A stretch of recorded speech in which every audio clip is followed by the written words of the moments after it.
Hello folks, it's time for an update. Some of it's about things that have gone well, some of it about things that have gone not so well. At the moment, what we're looking at now, this is the nico. It's actually showing a little bit of interest in protein. I've taken a risk by putting mealworm chunks in. It's a risk because they can take these to the nest. But mealworm chunk, they've been on roaches for a while and nothing's really... It's very rare to even see them touch the protein, let alone clean a roach out. But I've been giving them about half a roach a week. And then, see the little food bowl, sugar water. This is what the good sign is. They've emptied that in under a day. So I've just filled it again.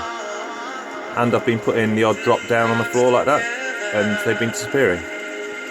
So they are, I think, the slow signs that they're starting to come back round. Oh, what that weird. Anyway, I've just hoovered them out, but I literally only got about 15 dead out for over a week and a half. Got some moving into the Saturn, so that's very good news. But yeah, in general, and then I'll come out for a wide shot. This shelf, which did have the tetras next to them, I'm going to take all that tetra stuff out now because they're now in a different place. The nest for these is underneath this Saturn. Now I've measured it all out. I'm going to have it more traditional setup. This Saturn's going to be at the back and the nest in front, so we're going to have a really good view of what's going on. The big outboard at the back is totally empty. There's one dead body in it and they've not used it for months, so it's not needed. So it's going back to a smaller setup for them, but I think that's what they need. Now, big change in here. So I think the Nicos might be coming out of hibernation. These have gone into hibernation. Literally in the last week.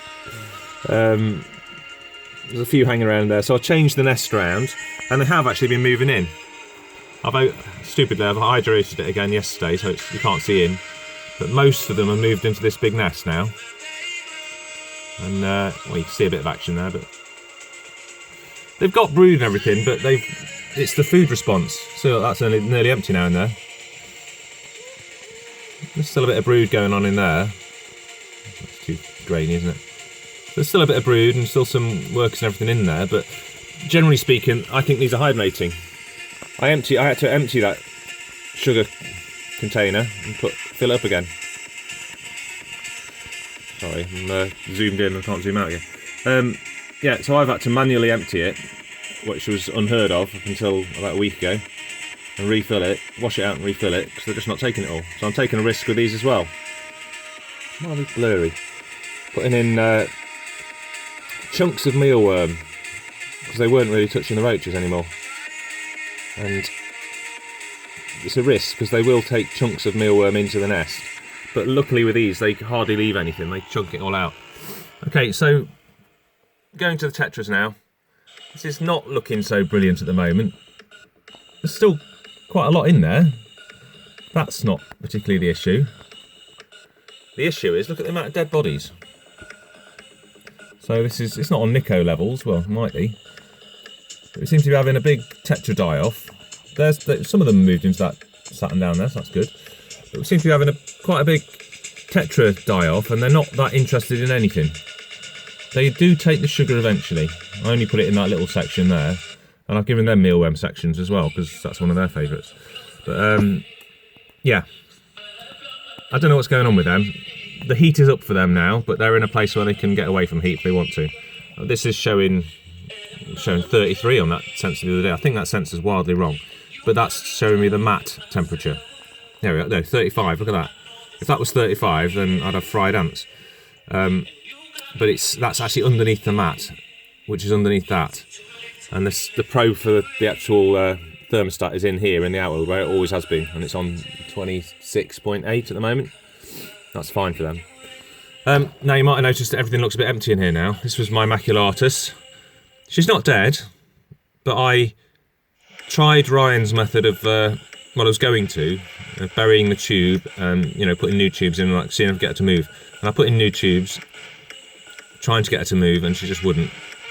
And there had been 2 workers, and I thought I can only see the queen here. So I decided that was it. I was going to have a really good decide what to do. So I decided to put her in one of those founding pods. She's got a founding pod with a brand new tube founding pod. The queen, I caught the queen. She was on her own. Not looking happy. I did find one worker in there.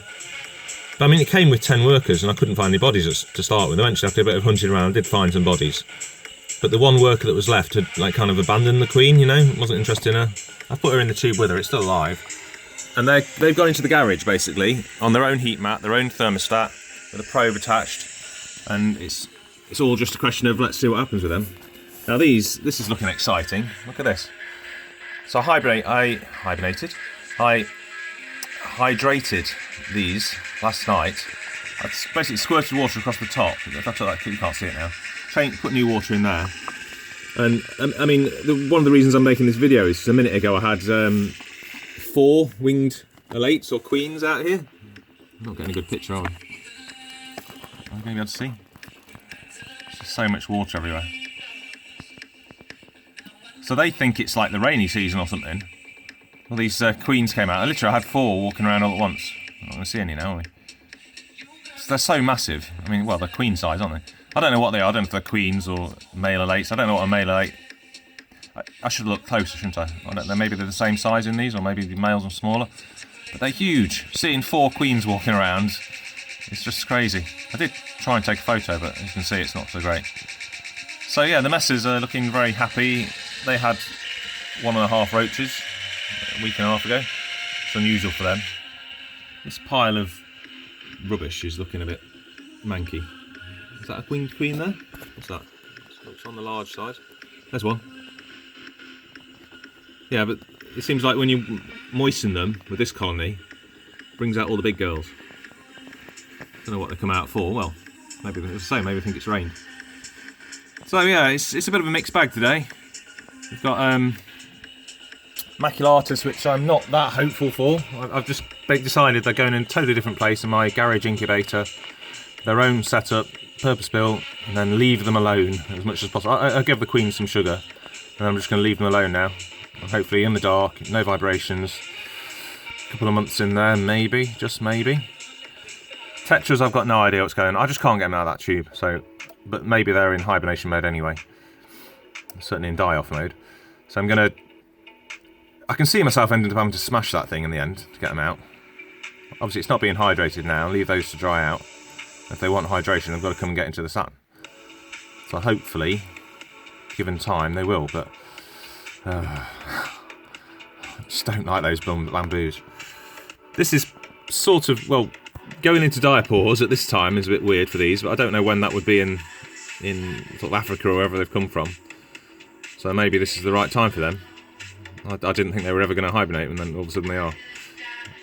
The only thing I've changed is put that nest in. But the fact they've nearly moved into it is good, because I want to get rid of all this stuff on the right hand side of the screen now. That large nest and this medium outworld, and put a large outworld in and have that big nest. I think that'd be the ultimate setup in here. Look nicer and all the rest of it. So yeah, there's a few things on the cards then. Change this around. Leave the tetras alone. Just keep feeding them and hope for the best. The messes always do fine anyway. Completely change this around. So get rid of that big outworld at the back, space all this out properly so I can see it, get rid of all this tetra stuff on the right, which as you can see gives you some nice space there for a new colony one day. I'm still got to hold on till AntCon, basically. But yeah, reasonably happy at the moment. I think the nicos are just starting to turn a corner. I think they're waking up. I can't say 100%. Anyway, thanks for watching. Bye bye.